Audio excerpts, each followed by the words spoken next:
শহরে বেড়েছে সুইট ক্যান্ডির প্রভাব। দেখতে সাধারণ ক্যান্ডির মতো হলেও এটি মূলত এমন একটি ড্রাগ যা আপনার মস্তিষ্কে জায়গা করে নেয় এবং আপনি একবার সেবন করলে বারবার করতে বাধ্য। সুইট ক্যান্ডি ইউরোপে বিভিন্ন দেশে প্রচলিত থাকলেও এখন কিছু সিন্ডিকেট মিলে আমাদের দেশেই এই প্রোডাকশন করছে। সিন্ডিকেটগুলো এখন পর্যন্ত ধরাছোঁয়ার বাইরে থাকলেও একটি গোপন অভিযানের পর মোস্ট ওয়ান্টেড লিস্টে এখন একজনেরই নাম, নির্জন নায়ের।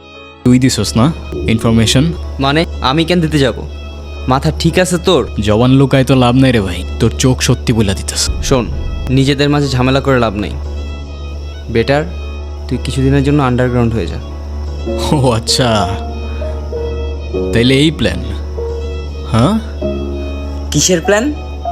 সেই দিন তোর ওই টেক্সট পুলিশ ঝামেলা করতে পারে, তুই কেমনে জানলি? হ্যাঁ, আগে তো কখনো করে নাই। আর আজকে নিউজে ফটো শুধু আমার, আন্ডারগ্রাউন্ড হইতে হবে আমার, সব কিছুতে শুধু আমি আমি আর আমি। কিন্তু তুই কই? হ্যাঁ, তুই কই ভাই? আমি তো আর তোর মতো ধরা খাইনি। ধরা খাই নাই, খাওয়ানো হয়েছে। আর ভাই সে যে সুযোগ বুঝে পিছে চাকু মারা হয়েছে।